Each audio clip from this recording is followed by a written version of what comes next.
Hi! In today's Christmas special DIY, we are going to make a snowman mural because what's a Christmas without a snowman? Starting with the circle and then making two ovals beneath that circle, stick lines for hands and round shapes for buttons. For eyes, make circle, two ovals inside it and fill the gap, triangle for nose and smiley for mouth, hat, make a rectangle and fill it however you want. You can fill it totally or shade it is totally up to you. Then we are going to fill the bottom part with little cloud shapes, signifying the ice.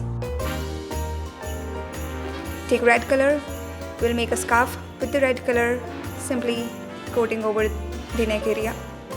And then for little patterns, we are going to make triangles with red color, taking yellow color to make little fur on the triangles, stripes on the scarf, and you are done.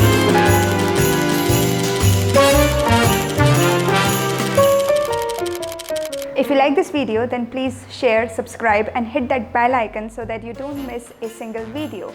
I am Mamta Singh and I'll see you in the next video.